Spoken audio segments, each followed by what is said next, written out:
Hola, buenas tardes para todos. Son las 6:31. Bienvenidos al espacio de Neuro en un minuto, perdón, Neuro para tu vida, donde vamos a hablar de temas de neurociencias y de psicología aplicados a la vida cotidiana. Este mes estuvimos hablando a lo largo de nuestros temas en INIS sobre los niños en su desarrollo, los niños en cuanto a su comportamiento, sus características en los distintos momentos de la vida. Entonces hoy vamos a cerrar con un gran invitado que es nuestro amigo de la casa, Jorge Enrique Ávila, que es psicólogo, maestro en neurociencias de la Universidad Nacional y está en este momento en proceso de hacer su especialización en psicología clínica. Entonces, hoy vamos a estar hablando de las estrategias de crianza, particularmente sobre el castigo físico y las alternativas a este comportamiento. Quiero darle la bienvenida a Jorge Enrique y también a Susana Lozano que nos está acompañando, pero seguramente Diana también se unirá en algún momento. Entonces, bienvenidos, muchas gracias. Darles la bienvenida también. Tenemos aquí un especialista, Jorge. Hoy tengo más preguntas que aportes, Jorge. Entonces, aprovechar para mí, para todos los que nos están viendo, toda tu experiencia de investigación y clínica con los niños. También te doy la bienvenida, Jorge. Muchas gracias, María Cristina y Susana. Es un gusto estar acá con ustedes. Este espacio que ustedes están abriendo es muy importante. Estos espacios virtuales donde la gente pueda acceder a conocimiento relacionado con la salud mental, con temas de desarrollo, de envejecimiento, desde la evidencia, desde personas que se han formado para eso.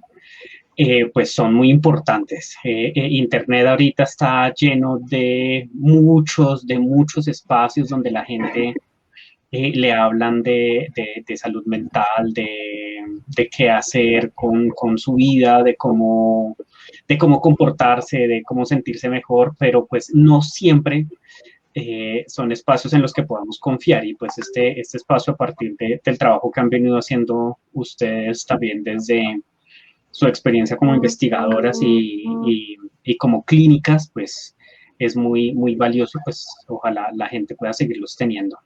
Bueno, muchas gracias por esas palabras y esa es la idea precisamente de este espacio, poder compartir el conocimiento, hacerlo divulgativo, de manera que cualquier persona pueda acceder a este tipo de conocimiento, como tú dices, basados en la evidencia, basados en la investigación. Entonces, bueno, vamos entrando a nuestro tema. La idea es que vamos a hablar sobre los niños nuevamente. Obviamente hemos hablado mucho este mes sobre el desarrollo, sobre las características del cerebro infantil, del comportamiento de los niños, de estrategias para favorecer su desarrollo. Pero creo que un elemento muy importante en el comportamiento de los niños es su entorno, su ambiente. Y usualmente en esto, pues la familia tiene un peso muy importante. Por eso me gustaría que habláramos un poquito de esas estrategias que usan los padres de familia para educar a los niños, ¿no? Porque hay muchos estilos, muchas formas, pero digamos que tradicionalmente ha habido unas más marcadas y más usadas que otras, que ahorita han venido un poco en desmonte o en crítica. Entonces, me gustaría que hablemos un poco sobre esas estrategias. No sé si en nuestra infancia tuvimos unos estilos de enseñanza, de educación como de la vieja guardia, o nuestros padres fueron un poquito más alternativos, llamémoslo así, para empezar a hablar de este tema. Listo. ¿Quieres que hable Susana primero? ¿Cuál? No, va tú, Jorge. Dale. ¿Quieres? Dale, tranquilo.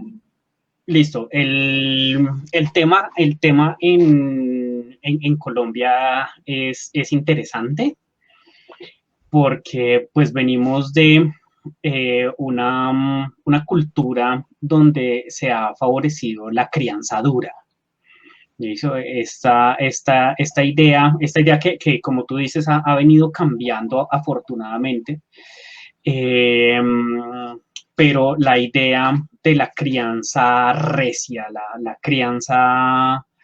crianza fuerte como formadora de carácter. Eso no sé si ustedes, por ejemplo, vieron una publicación en redes sociales que salió hace relativamente poco de lo que hizo un expresidente famoso con uno de sus hijos. Cuando se tomó un jugo, no le gustó, lo vomitó y le tocó tomarse el jugo. Entonces este tipo de crianza seguramente en muchos escenarios fue castigada y muchas personas lo vieron como algo aberrante, como algo muy negativo, como un mal ejemplo, pero muchas otras personas, ustedes pudieron ver seguramente, las personas que vieron la publicación, lo vieron como algo formador de carácter, o sea, eso es lo que hace que las personas sean fuertes, o sea, eso es enseñarle a las personas desde chiquitos que, que la rudeza forma carácter, o sea, hay que aprender a ser rudos desde pequeños, la vida es ruda y pues este tipo de crianza favorece como estilos de afrontamiento en el futuro, ¿listo? O sea, si yo crío a mis hijos de una manera ruda, no se van a dejar joder la vida, ¿listo? O van a ser personas que van a aprender a defenderse. Entonces, en nuestra cultura latinoamericana en general, pues este tema del macho, ¿listo? Pues funciona mucho para ese tipo de crianza, ¿listo? Si ustedes piensan, por ejemplo, en la crianza que recibieron o sea, los abuelos de nuestros abuelos, ¿listo? Entonces, pues eran papás que proveían las cosas, ¿listo? Las cosas en algunos, dependiendo las familias, obviamente los niveles educativos, la capacidad adquisitiva, muchos factores, pues algunos estaban muy relacionados con proveer cosas, otros con proveer a medias, en algunos otros casos, algunos entornos más estimulantes, pero en general era más una crianza relacionada con dar cosas, ¿listo? Con papás relativamente ausentes, eso pues una crianza de el mayor va criando a los más chiquitos, o una tía o el hermano mayor o cosas por el estilo. Esto va cambiando después un poco, también los métodos de corrección pues eran métodos más fuertes. Un tema de tener en la casa, por ejemplo, elementos de castigo, como en Colombia, pues el famoso, el látigo ahora se me olvidó el nombre, el látigo con nuditos al final. Bueno, como los rejos, el famoso rejo, el juguete. Sí. Si pensamos en nuestros abuelos, pues bueno, tal vez había algunas cosas más en términos de lo que podían hacer, algunos ya podían acceder más a educación, pero pues seguía siendo una crianza distante, ¿listo? En algunos entornos particularmente. Se seguía manteniendo el tema de los castigos fuertes, la alberca, la ortiga, la chancleta, que si ustedes se fijan en Latinoamérica es una cosa que se aplaude. ¿Listo? Hay chistes, estamos llenos de chistes en YouTube, en redes sociales buenísimos, ¿listo? Pero pues que en últimas es una caricatura que termina oscureciendo pues el tema, pues termina aplaudiendo de alguna manera el rol de la chancleta en Latinoamérica, ¿listo? Como la mamá dando chancleta como método de corrección que se aplaude. Se termina normalizando de alguna manera ese tipo de prácticas, ¿no? Por ser tan culturales, tan extendidas a lo largo de nuestros países que terminan siendo casi que parte de nuestra cultura. Total. De hecho oímos frases populares todo el tiempo como el tema de a ese lo que le faltó fue chancleta. O sea, a mí me dieron, que son frases que utiliza la gente, a mí me dieron chancleta y vea cómo estoy de bien.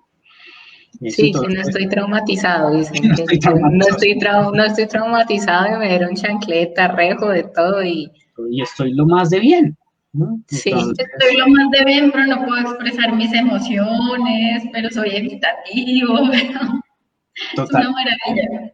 Total, total. Entonces hay una cantidad de elementos en nuestra cultura pues que favorecen una crianza que en muchos escenarios es muy distante, termina siendo muy violenta, eh, con poca orientación al diálogo, pero pues que afortunadamente con papás más jóvenes se ha ido reduciendo. Seguramente nuestra generación todavía recibió bastante castigo físico, pero pues los hijos de nuestra generación seguramente todavía lo reciben, pero en mucha menor proporción y yo tengo la esperanza de que el cuento va hacia allá, ¿listo? Que el tema va hacia una disminución cada vez más grande del uso de los castigos como estrategia de resolución de problemas.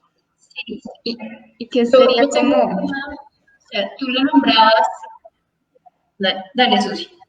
no, como que sería lo que deberíamos tener, pues en general lo más importante para ir como cambiando paso a paso de esta forma de castigo, de disciplina, porque igual también me parece importante que siempre hemos visto como el efecto de castigo, que es algo negativo, pues, Mm. y lo que se quiere hacer con una palmada, con una chancleta, con un golpe, lo que sea, es cambiar algo. Y siempre tiene que ser algo que sea negativo para cambiarlo. Entonces también, ¿cómo podemos tener esas estrategias que así no se enseña con lo malo, con el castigo, sino también que se puede enseñar con otras cosas? Pues creo que hay varias cosas importantes, Susana. Ahí la pregunta es chévere por varias cosas. Eh, la, mm, la primera, pues es que a mí me gustan los dichos. ¿Listo? Y hay un dicho que a mí se me quedó bastante porque aplican muchos escenarios y es la idea, por ejemplo, de que el camino al infierno está pavimentado de buenas intenciones. Entonces, seguramente en muchos casos, me atrevería a decir yo que en la mayoría de los casos, el castigo físico no está orientado a causar un mal efecto. ¿Listo? A producir problemas emocionales, a destruir la autoestima de los niños. En muchos casos, y aquí creo que es importante pararse en esta estrategia, que en ese punto yo me distancio de algunas otras propuestas en las que pues se asume como criminal automáticamente los papás que utilizan castigo físico. Eso, a mí me gusta distanciarme de esa postura porque creo que un primer elemento importante, si queremos acceder a eso, a un cambio en las estrategias de corrección de los papás, pues en muchos casos tal vez el primer paso no sea criminalizar. Sí, hay una cosa que a mí me parece importante y es, bueno, uno es el tema de dónde aprendemos esas estrategias, ¿no? O sea, ¿cuál es nuestra fuente de aprendizaje sobre la crianza? Y usualmente esa fuente de aprendizaje son nuestros propios padres, o sea, Total. no tenemos otra referente, no hay una escuela para ser papás, como debería ser. Total. Y las escuelas de padres usualmente son unas cosas hartísimas que dan en los colegios, que son obligatorias, en las que uno a veces no aprende nada, pero, sí, ese elemento también es importante. O sea, bueno, lo que te decía, como un elemento no criminalizar, el otro elemento es que no nacemos con manual. Eso, o sea, los niños no vienen con manual. Eso o sería buenísimo, y ni siquiera sería buenísimo porque así vinieran con manual, no está mucho en nuestra cultura leer los manuales. Eso nosotros primero probamos las cosas y si se daña, pues miramos el manual, o si no arranca, pues miramos el manual, pero pues primero probamos. ¿Listo? Entonces, que si los niños vinieran, que si nos entregaran una cartilla, ¿listo? Así funciona ¿listo? Le tocó un modelo de niño impulsivo, ¿listo? El manual de niño impulsivo es este. Le tocó un niño evitativo, ¿Listo? El manual para niños evitativos es este. ¿Listo? Le tocó un niño con problemas de neurodesarrollo. ¿Listo? Que va a generar muchos problemas de conducta. Entonces, el manual es este. Entonces, pues sí, efectivamente, no hay un manual. Las estrategias las aprendemos de nuestros padres. En algunos casos vamos a ser replicadores de estrategias. Eso a mí me castigaron. En últimas estoy bien, tengo un trabajo, tengo una familia, pues continúo con la misma estrategia, o pues simplemente no aprendí otra porque pues uno de los problemas, por ejemplo, de las estrategias de castigo físico, pues es que no permiten aprender resolución de problemas. Entonces, pues esta es mi forma de resolver problemas. Entonces, para responder un poco la pregunta de Susana de, bueno, ¿cómo podríamos comenzar a hacer que las personas comiencen a pensar en otras estrategias, en otras alternativas? Va a ser eso, lo que te decía, como yo estaría orientado a no criminalizar el tema, pero sí reconocerlo. ¿Listo? Reconocerlo como algo que se puede cambiar, ¿listo? Algo que tiene efectivamente efectos negativos sobre el desarrollo, sobre el futuro de esa persona cuando sea adulta, y que es posible cambiarlo. De eso que es posible aprender estrategias nuevas. Creo que uno de los elementos a veces más difíciles en este escenario, y ustedes que han trabajado con papás seguramente también, es, por ejemplo, la idea de asumir que cometemos errores como padres.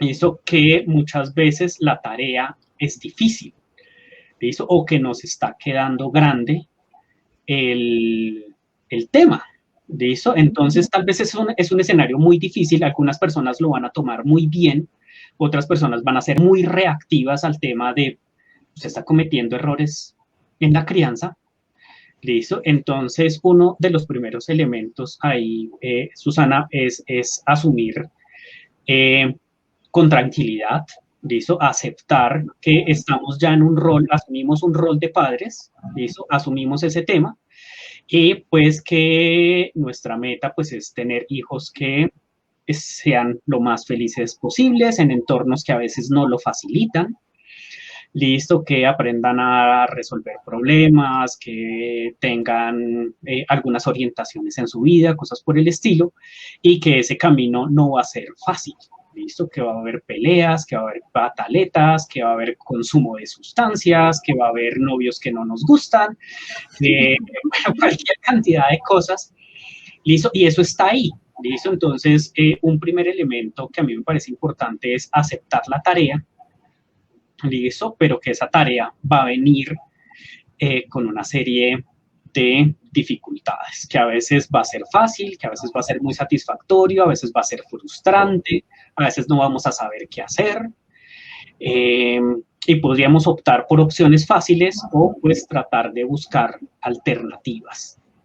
Jorge, tengo una pregunta relacionada con lo que haces y es justamente acá en INIS poníamos la pregunta sobre la autoridad, ¿no? O sea, el rol de padre viene con este título de yo soy la autoridad, ¿no? Entonces, esa figura de autoridad es cómo puedo representar la autoridad en mi casa siendo, por ejemplo, amigo de mis hijos, que esa es una pregunta que hacen muchas veces los papás, o cómo castigo o corrijo el comportamiento si no tengo la herramienta del castigo físico, porque muchas veces el castigo físico es porque yo soy la autoridad y yo puedo ejercer ese castigo sobre ti, pero la violencia no está bien. Entonces se genera una gran confusión, que por eso también me gustaría que habláramos un poco de qué es eso de ser la autoridad, lo que tú decides relacionado con ser el rol de papá. Y el otro elemento es, ¿qué es el castigo en realidad? Porque siento que hay una mala comprensión del concepto. Sí. Dale. Sí. Hay varias cosas. Entonces, si pensamos en escenarios, por ejemplo, como lo que estamos viviendo en estos días, en muchas partes del mundo el tema, por ejemplo, de las protestas y cosas por el estilo no es únicamente en Colombia. Y si pensamos, por ejemplo, en las estrategias policivas, ¿Listo? Entonces, pues tú terminas obedeciéndole a la policía en algunos escenarios por autoridad.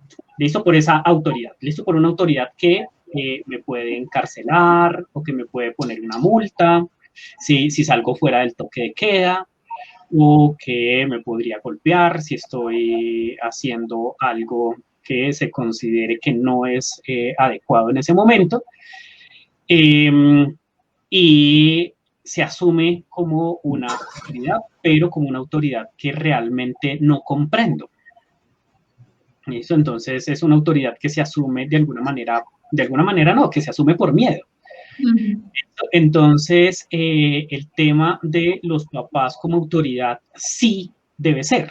¿Listo? O sea, los papás sí deben ser entendidos como una autoridad que es diferente a que deben ser asumidos como autoritarios. Exacto. ¿Listo? Que tal vez son palabras que se parecen mucho, pero una cosa es ser una autoridad que finalmente es un rol de líder, ¿listo? O sea, como alguien que coordina, que organiza, ¿listo? Que coordina, que negocia, ¿listo? Una autoridad es alguien que puede organizar una negociación, y pues un autoritario, pues se parecería más a un rol dictador, ¿no? Como yo mando, ustedes obedecen, yo estoy acá arriba, ustedes están acá abajo. Entonces son diferentes roles, ¿listo? Yo puedo ser, no sé, pensando, por ejemplo, en términos de una empresa, yo puedo ser la autoridad de la empresa y al mismo tiempo ser amigo de mis empleados. ¿Listo? Entonces, ¿por qué soy la autoridad? Porque soy la persona que más conozco el tema, porque, no sé, tengo invertido más capital, porque cumplo el rol de organizar, pero pues eso no significa que teniendo una orientación hacia el respeto, sin romper ciertos límites, pues que pueda salir a tomarme una cerveza con mis empleados. ¿Listo? Y entonces, también, no, que también estaba pensando que tanto en esos regímenes de autoritarios que distan mucho de la autoridad, es que al final eso va a funcionar muy a corto plazo. Cuando se tenga la oportunidad de escapar, pues ya no lo va a hacer.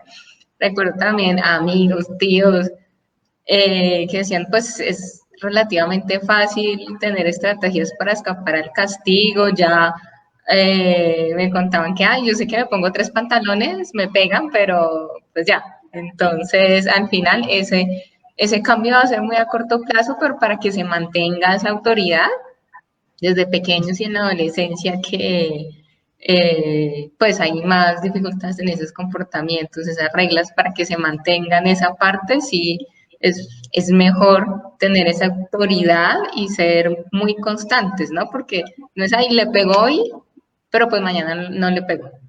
Pero es que le pegó 3 veces, pero del otro mes como me cansé o estaba ocupando otras cosas, no le pego, entonces también es como ese tema de autoridades, también como ser muy coherente en lo que se dice, ¿no? Porque a veces también esos castigos físicos se asocian, si me pueden confirmar ustedes, como con esos castigos intermitentes, como a veces sí, a veces no, y a veces como, ¿será que me pega? ¿Será que no me pega? Me va a arriesgar porque de pronto se le olvida, esta vez me pegó, pero esta vez no. Entonces, también para regular ese comportamiento es como, bueno, y entonces... No, y va sumado a varias cosas, que es, por ejemplo, el incremento de la conducta violenta, ¿no? Porque muchas veces se genera casi que adaptación a ese tipo de castigo, y cada vez tiene que hacerse un castigo mucho más fuerte, mucho más intenso, para que tenga efecto, porque va perdiendo efecto. Sí, total. De hecho en temas relacionados con crianza, se busca favorecer un tema que está relacionado con disciplina positiva. De eso, entonces, usualmente pensamos en disciplina, y a mí, por ejemplo, la primera imagen que se me viene a la cabeza es el coordinador de disciplina. En el caso de mi colegio era un señor que gritaba mucho, mucho.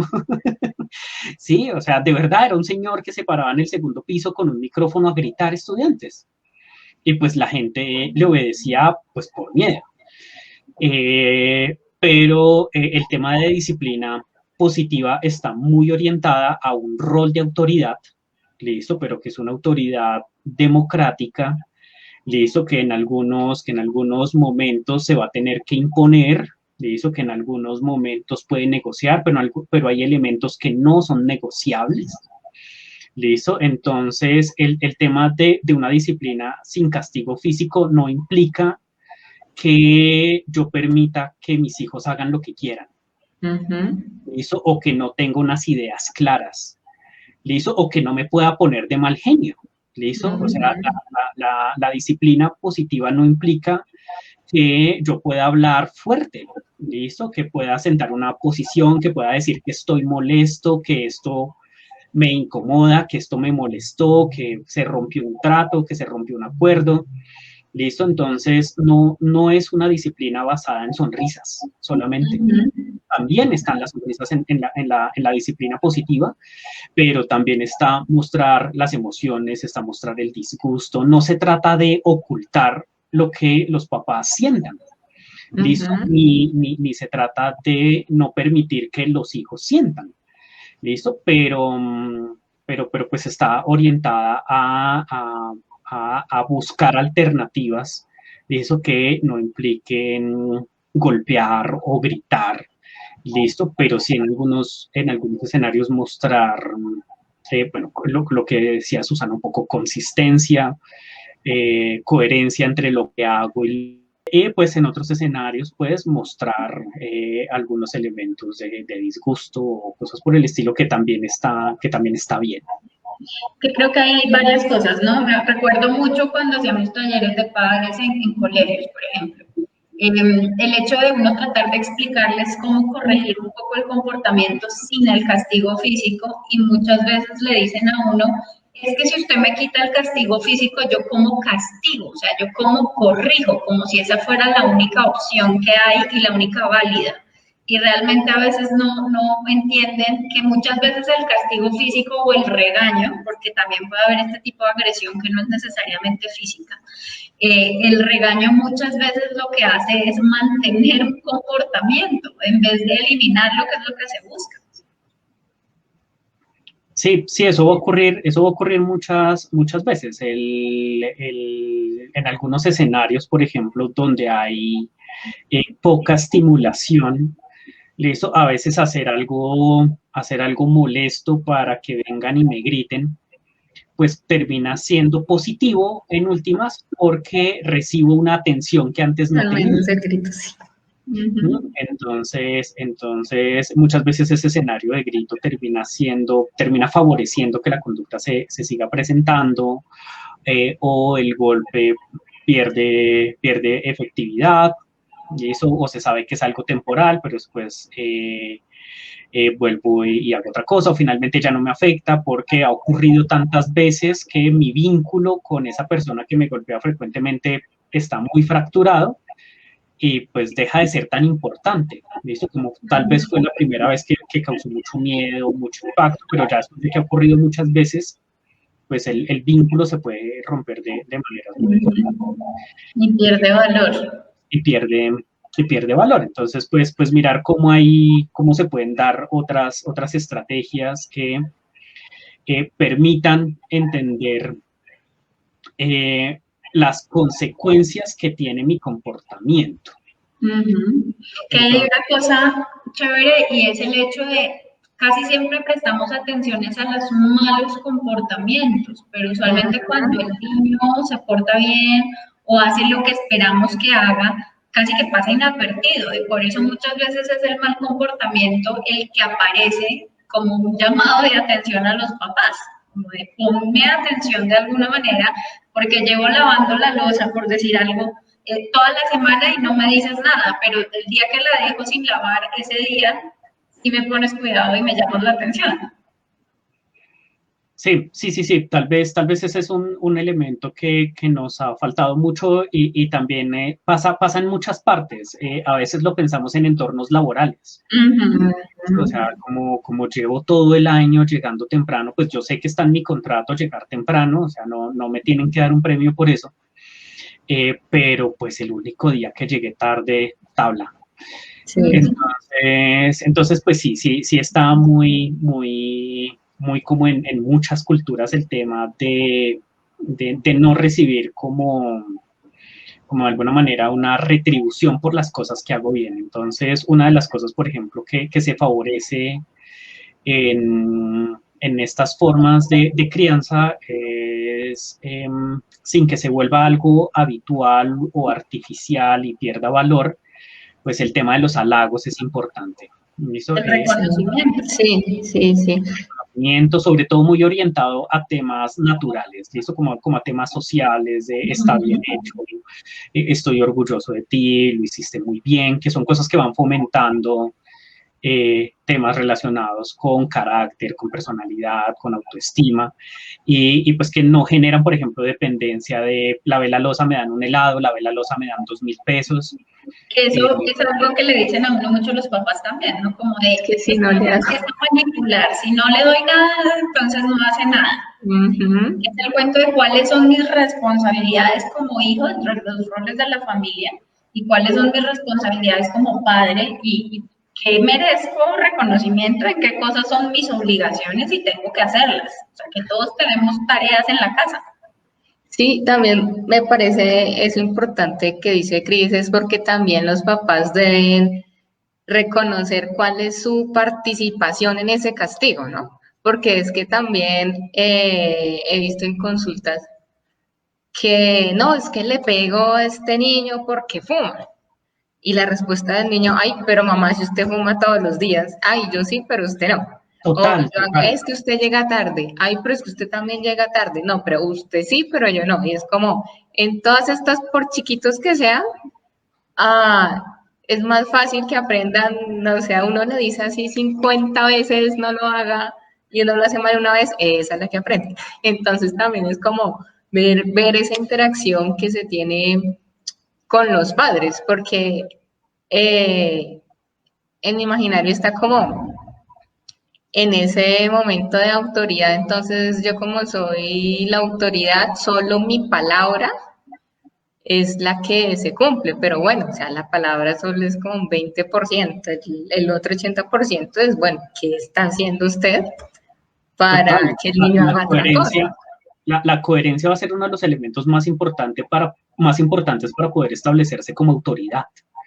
¿Listo? Entonces, otra vez pensando en empresas. ¿Listo? No llegué tarde, listo, pero mi jefe no llega antes de las 10 de la mañana y se va a las 3.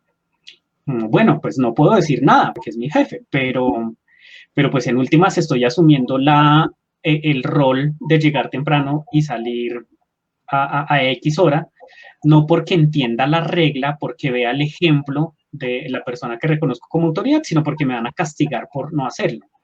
Entonces ocurre lo mismo en crianza. ¿Listo? Entonces me dicen que no fume, pero veo fumar a mis papás, entonces pues, ¿cómo así? O sea, las reglas no son para todos, entonces ahí no aprendo, por ejemplo, temas relacionados con equidad, ¿listo? O con justicia, ¿listo? Voy a sentir que es injusto. Voy a aprender que el mundo es injusto, ¿listo? Y que pues está bien cuando alguien tiene un rol de poder que esa persona sea injusta. Eso, entonces, no le pegues a tu hermana. Entonces, calvazo porque le pegó a la hermana. Entonces, como, ok, me están pegando por pegarle a alguien. Sí, Exactamente. Entonces esos temas de coherencia, pues, terminan enseñándonos que, pues, podemos ser incoherentes. Esos temas justamente me parecen, respondiendo un poco a la pregunta que nos hace Xiomara, es estos temas de conocer lo que implica el rol de padre, o sea, digamos que hay un tema importante que también es muy cultural y que va de la mano con estas estrategias y es, muchas veces la gente es papá porque le tocó, no porque fue una decisión realmente pensada. Y en esa medida no hay una preparación para ser papás. O sea, ahí vamos aprendiendo en el camino, como dicen, con el niño y con la pareja, aprendiendo a los golpes cómo es el papá. Y creo que un tema importante para la escuela de padres es entender lo que implica el rol de padre. En la crianza, hablando de esto, de cuáles son las estrategias, cuál es mi papel frente a los niños, que están aprendiendo de mí, que yo soy su referente principal, porque muchas veces uno ve respuestas en los niños muy llamativas y dice, pero bueno, ¿de dónde sale esto? Nos dicen los papás si yo no lo hago. Y va uno a ver y resulta que sí hacen muchas cosas de esas que los niños replican que aparentemente no harían en casa. Entonces creo que un tema para esa escuela de padres podría ser el trabajo sobre el rol de padres, los estilos de crianza o algo así. No sé, estilos de crianza es una muy buena alternativa. Listo, que hay diferentes formas de crianza, que hay unas que van a ser mejores que otras, pero no existe, aunque a veces se propone algunos estilos como el estilo ideal, pues podría haber muchos estilos buenos. Eso, algunos tal vez con unos pros, otros con algunos contras, no todos son igualmente fáciles, tiene que ver mucho con las características de personalidad también de la gente, ¿listo? Entonces, pues seguramente vamos a tener que entender como los tipos de crianza que pueden ajustarse mejor también a ciertas características de personalidad. Ese podría ser es un buen tema, lo que tú dices de, bueno, ¿qué es este rol de ser papás? ¿Listo? Así tenga hijos de 0 años, ¿listo? O esté pensando en hacerlo, o ya tengo uno de 15 y pues hasta ahora me estoy pensando el rol de ser papá, no lo pensé antes. Claro, ese punto es mejor hacerlo temprano, pero pues si lo hice hacerlo en algún momento, pues nunca es tarde. Perfecto. Quiero darle la bienvenida a Diana, que se va a unir en este momento con nosotros, precisamente para que hablemos un poquito de ese rol de papá. O sea, adelantando un poco los temas del próximo mes, que vamos a estar hablando de este tipo de temas, pero justamente lo que tú dices, uno asume ese rol en la marcha. Ya tengo un hijo, ya, digamos, desde esa autoconciencia de soy padre de familia, ¿cómo lo hago? No lo he pensado antes, lo he hecho o no lo he hecho. Y pues, si lo voy a hacer antes de tener el hijo, más chévere, ¿no? Pero ya lo tengo, pues, pensémoslo. Creo que es muy importante que lo que decía Jorge al principio, que podamos hablar de esto, que los papitos cuenten con este apoyo. Con respecto al tema de la escuela de padres, pues nosotros en INIS hemos tenido la experiencia y la oportunidad de poder acompañar el proceso de padres con el Centro de Desarrollo Integral con el que trabajamos. Y sí es algo muy importante por lo que decíamos hace un momento sobre que pues no hay como tal escuela para ser papás, pero pues hay que aprender a hacerlo, ¿no? Entonces, aparte de lo que comentábamos de estilo de crianza, pues yo quería aportar un poquito, también es importante que los papitos puedan aprender y puedan saber acerca de todos estos procesos de los que hemos estado hablando de neurodesarrollo, porque muchas veces pues no cuentan con la asesoría oportuna para identificar cuándo hay alguna dificultad en el desarrollo, cuándo necesitamos más estimulación. Pues es como lo que más se ve en consulta. No sé si a Cris y a Jorge les ha pasado. Sí, definitivamente creo que hay muchos mitos también alrededor de la crianza, muchos mitos alrededor de la educación como padres. Creo que desde el año pasado ha sido un reto el hecho de tener a los hijos en casa apoyando su proceso educativo, y eso ha generado crisis familiares importantes en cuanto a qué estrategias usamos no solo para mantenerlos en casa y hacer la educación normal de familia, sino también además ahora para acompañarlos como educadores de nuestros hijos.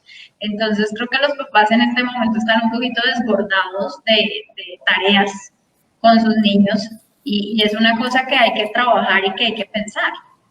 De hecho, la pandemia, el tema del aislamiento que nos cogió a muchos por sorpresa, alguna vez pensábamos con otras personas, la pandemia nos estrelló muy de frente a muchas personas con muchos roles. ¿Listo? Con el rol de casa, con el rol de cuidar un hogar, con el rol de pareja. Hizo muchas personas se enteraron durante la pandemia, se enteraron de con quién estaban casados durante la pandemia, si ya llevaran varios años de matrimonio. ¿Listo? Y muchos otros se enteraron durante la pandemia que eran papás. ¿Listo? Entonces, pues tenían a sus hijos en un buen colegio, tenían a sus hijos muy bien alimentados, ¿listo? Salían al centro comercial, hacían algunas actividades juntos, veían unas películas, estaban muy bien, pero pues se estrellaron tal vez un poco más de frente con lo que era una crianza más intensa. ¿Listo? Una crianza 24/7. Combinada con el trabajo, combinada con la loza, combinada con el almuerzo. Entonces este tema de asumir este rol no necesariamente es fácil, viene con muchas arandelas, con muchos aprendizajes, pero pues el cuento tiene que estar relacionado pues con una apertura a tratar de hacerlo de la mejor forma y pues como les decía hace un ratico, como no tenerle miedo a reconocer cuando no lo estoy logrando, cuando tal vez necesito un empujoncito para implementar otras estrategias. Dice Viviana Caro, todos nuestros roles en un solo espacio. Ese es un tema muy cierto. Además, nos estamos restringidos, no podemos salir, no podemos escaparnos a veces porque a veces el trabajo es un escape de nuestro rol de padres o nuestro rol de padres es un escape del trabajo. Ya. Creo que también es importante este peso que le coloca la sociedad, nuestro sistema social, a los papás, ¿no? Porque siempre existe como esa creencia de que los papás deben ser perfectos, lo que decía Jorge hace un rato, que no pueden perder la calma nunca, y que automáticamente si los niños están teniendo algún tipo de dificultad es culpa de los papás, ¿no? Porque son malos padres o porque no saben qué hacer con los niños o porque hicieron algo mal. Por ejemplo, pasa con el tema, cuando podíamos salir más de las pataletas en el centro comercial. Entonces uno estaba pues caminando normal por el centro comercial y pasaba alguna pataleta, algún niño estaba haciendo pataleta, y automáticamente es como si todo el centro comercial volteara a mirar al pobre papá o a la pobre mamá o a ambos que no saben cómo manejar la pataleta. Generalmente los niños hacen pataleta porque, no sé, quieren helado y no se lo dieron. Y ante esa presión social, pues, ¿cuál es la respuesta frente a la pataleta? Pues darle el helado al niño o comprarle el juguete que quería, pues para que deje de hacer el escándalo en público. Exacto. ¿Y qué es lo que hace eso? Pues refuerza la conducta de la pataleta. El niño ya aprende que si hace pataleta en un espacio público, pues va a obtener lo que sea que esté pidiendo, porque a los papás les da pena. Y no es justo que nosotros como sociedad pongamos ese peso sobre los padres. Entonces es algo que también toca tener en cuenta. Los papás no están solos en estos, y pues nosotros, que a veces somos los espectadores, también debemos ir aprendiendo cómo reaccionar. Creo que es un tema importante en el sentido de que, así como hablaba Jorge al comienzo de los tipos de familia y las transiciones, usualmente la crianza antes en nuestros grupos familiares era una crianza casi que comunitaria, ¿no? O sea, teníamos a los hermanos criando a los grandes a los chiquitos y los responsables eran los grandes. Los papás tenían un papel, pero no un papel tan claro, no había un vínculo afectivo tan importante y reflejado ahorita porque somos menos y estamos en un contacto más directo, pero también el papel que tenemos como sociedad ante la crianza y ante cómo corregimos o no el maltrato, uniéndolo con la pregunta que hacía Mónica Orozco, de cómo un niño maltratado en casa va a ser un padre que más adelante puede replicar ese tipo de comportamientos, o va a ser completamente evitativo o no va a tener una estrategia porque afectivamente tampoco él mismo como adulto sabe cómo gestionar sus emociones para poder gestionarlas de un niño. Entonces es una cosa que implica casi que, como dice Mónica, una política de Estado, o sea, cómo asumimos ese rol, porque ese niño que era víctima en la casa, pues va a replicar esa conducta que aprendió. Uno tiende a repetir lo familiar, digamos así, lo que conoce. Entonces, si yo fui víctima en mi casa, tiendo a ser víctima en muchas otras situaciones, por ejemplo, en mi relación de pareja. Si he sido maltratado o abandonado, termino siendo evasivo o evitativo de mis afectos, entonces teniendo miedo a que me abandonen y por eso volviéndome muy dependiente o muy desvinculado de mi relación con todas las personas, con mis amigos, con mi pareja, con mi familia, mis propios hijos. Entonces es una cosa que hay que replantearse, pero viene de la mano de ese ejercicio de conciencia personal de qué hago yo ante este rol y qué puedo hacer para ser una mejor persona y relacionarme mejor con mis hijos, con mi pareja, con mis amigos. ¿Qué dices, Jorge? No, sí, de hecho ese tema en psicología está muy bien estudiado. O sea, no es difícil encontrar información de cómo ciertos estilos de crianza o ciertas formas de relacionarse con los niños pues van a terminar en generar ciertas formas de apego, por ejemplo. ¿Listo? Cómo ese niño más adelante se va a relacionar con los demás, cuando sea adulto, cómo se va a relacionar con los demás. Y eso, como algunas formas de crianza van a generar lo que tú decías, dependencia o un exceso de deseabilidad social, entonces como siempre quererle dar gusto a los demás, o un tema muy evitativo, eso, o un tema muy confrontativo, estar muy a la defensiva. Eso, entonces tal vez, volviendo, por ejemplo, al tema de lo que preguntaba alguien hace un rato, de temas para escuelas de talleres de padres. Ese tema, por ejemplo, es importante. ¿Listo? La idea de cómo lo que yo hago ahorita pues puede tener unos efectos a largo plazo. ¿Listo? Que tal vez es uno de los elementos a veces que es difícil de asumir. ¿Listo? Nosotros en muchos escenarios somos muy cortoplacistas. ¿Listo? Y pensamos pues en el efecto a corto plazo que las cosas tienen. ¿Listo? Y por ejemplo, el castigo físico es muy cortoplacista. ¿Listo? O sea, yo doy la palmada y el niño se calla. ¿Listo? Yo doy la palmada y el niño suelta lo que tiene en la mano. Y funciona. ¿Listo? Se calla, deja de pegar, apaga el televisor, se va a dormir. O sea, funciona. ¿Listo? Pero bueno, funciona en el corto plazo. ¿Realmente funciona en el largo plazo? O sea, ¿realmente aprendió por qué tenía que dormirse? ¿Aprendió por qué no debía pegarle al hermano más chiquito? Y de pronto a largo plazo, eso sí va a generar algunos inconvenientes. Entonces, tal vez uno de los elementos, por ejemplo, que nos falta entender como sociedad es pensar en los largos plazos.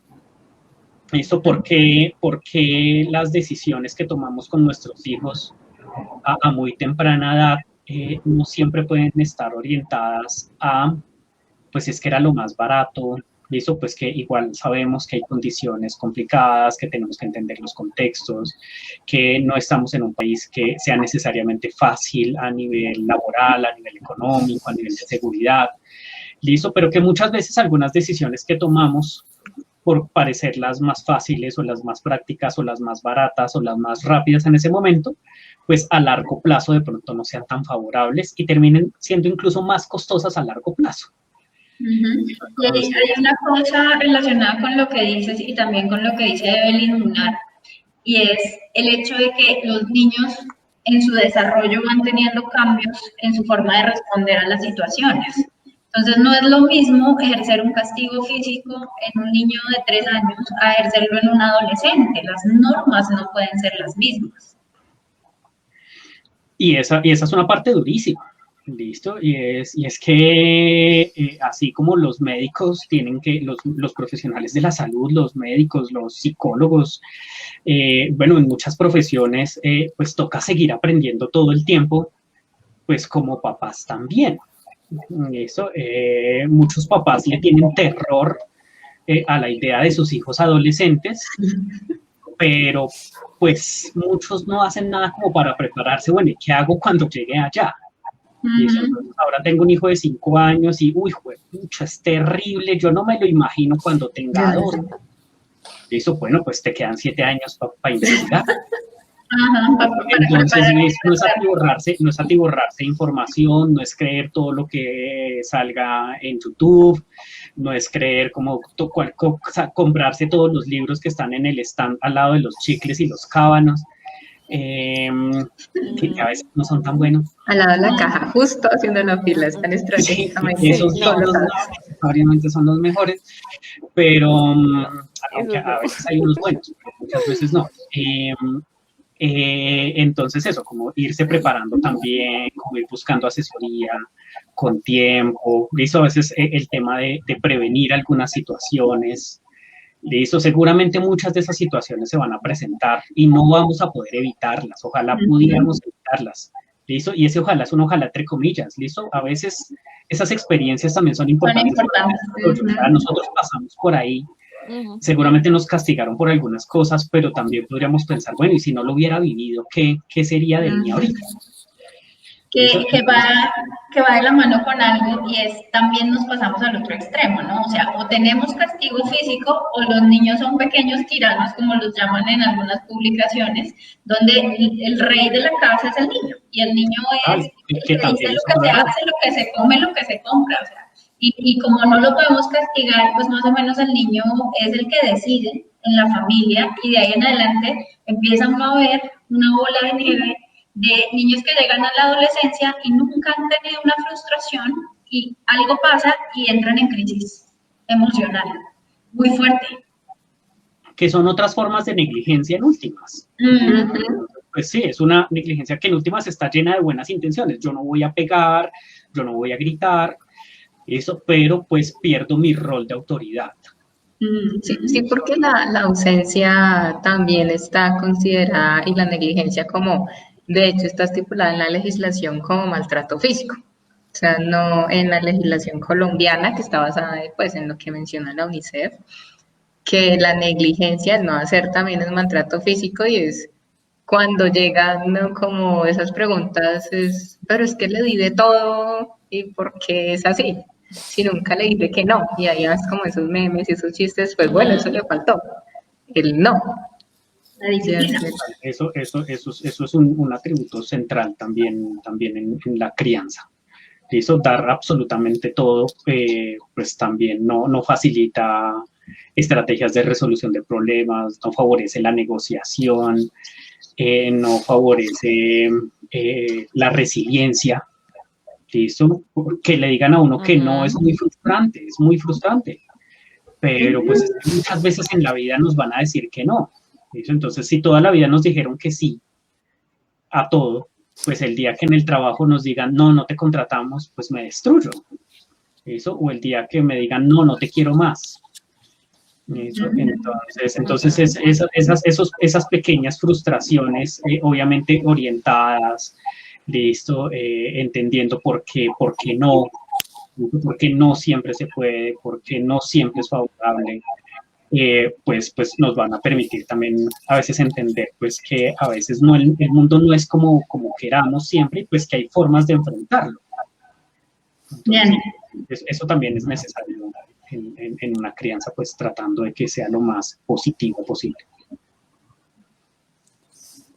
Bueno, digamos que como para ir concluyendo y teniendo en cuenta todo lo que ya pues hemos hablado, en relación a los libros que están al lado de la caja y a todas las buenas intenciones y a todas las angustias que tienen los papitos, yo sí quisiera que para cerrar pudiéramos a todas las personas que nos están escuchando en estos momentos y pues que nos van a ver después en diferido, que se pudieran ir de acá con algunas pautas o principios muy, muy puntuales acerca de la crianza. ¿Qué podríamos recomendar cada uno desde su experiencia? ¿Qué creen ustedes que sea lo más importante de estos procesos?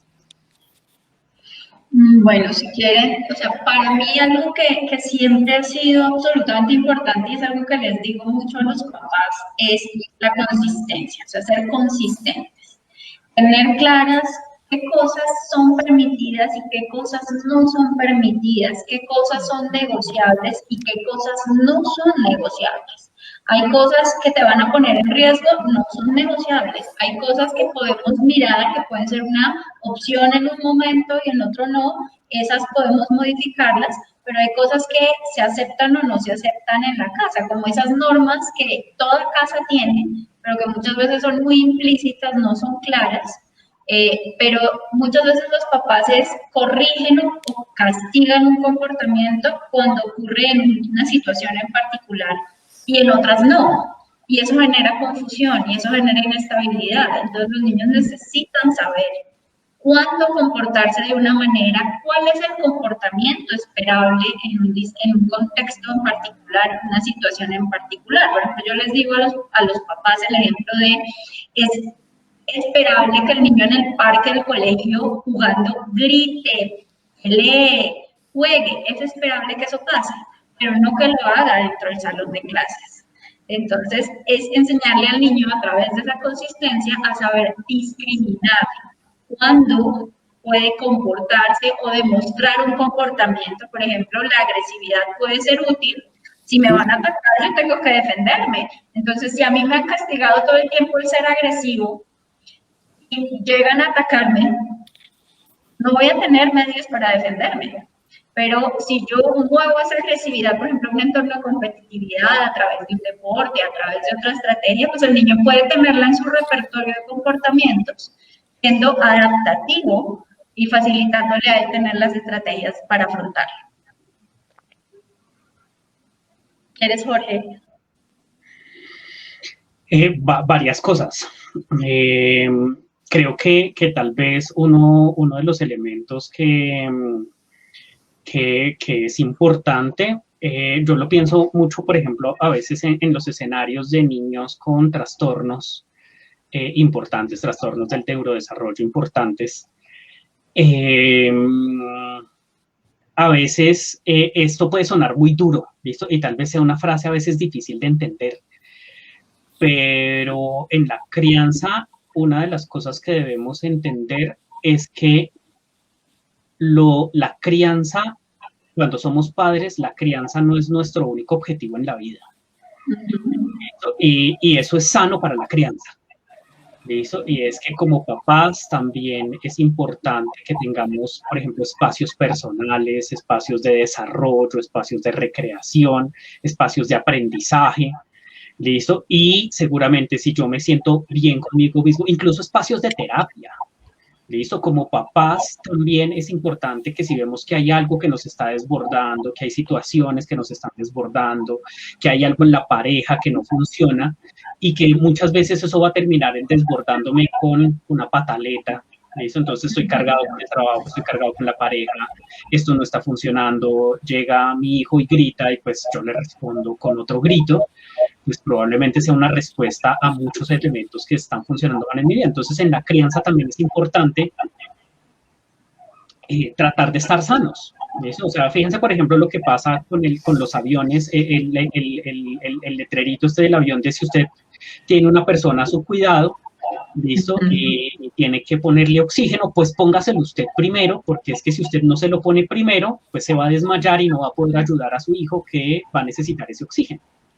Entonces aquí en la crianza también es muy importante hacer una observación hacia mí mismo, ¿listo? Y bueno, probablemente yo como reacciono, soy muy irritable, soy demasiado permisivo, me caliento súper fácil.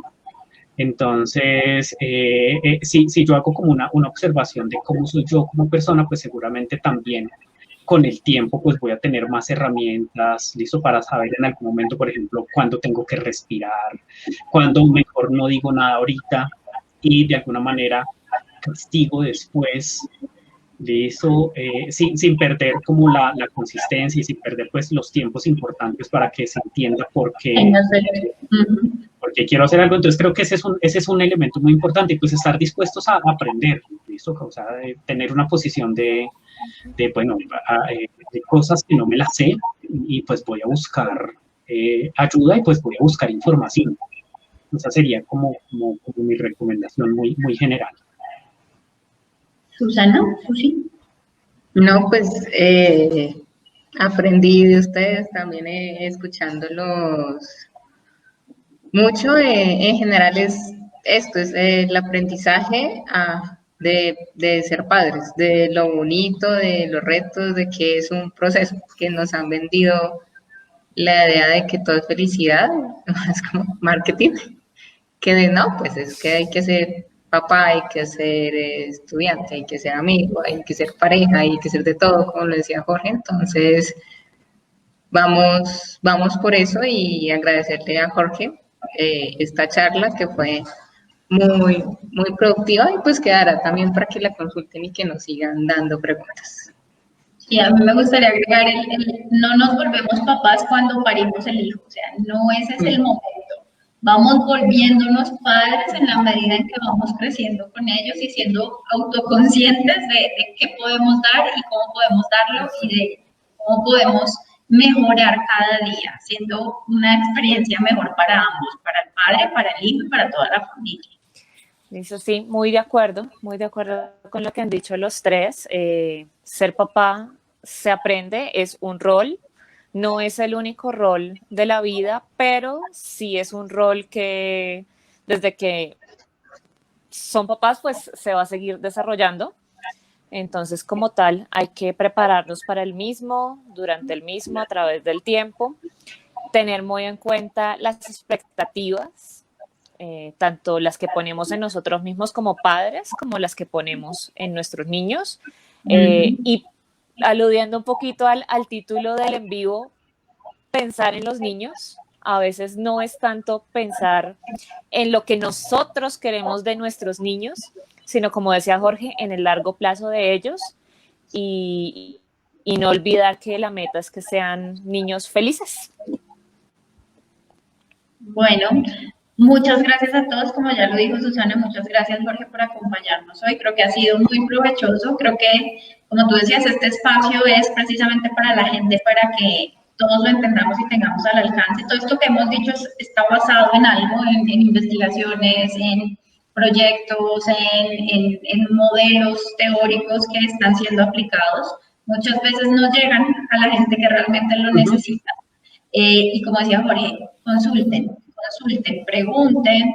Ser papás no es fácil, como dice Mónica, es un reto diario, es un reto desde que nos levantamos hasta que nos dormimos. Traer a una persona al mundo es una responsabilidad enorme y en esa medida implica también nosotros ser responsables con nosotros mismos para poder ser responsables con ellos.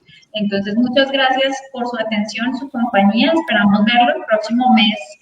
Vamos a estar hablando de qué es ser adulto, precisamente, y es el tema que nos va a acompañar y ya les estaremos contando más detalles a partir de la próxima semana.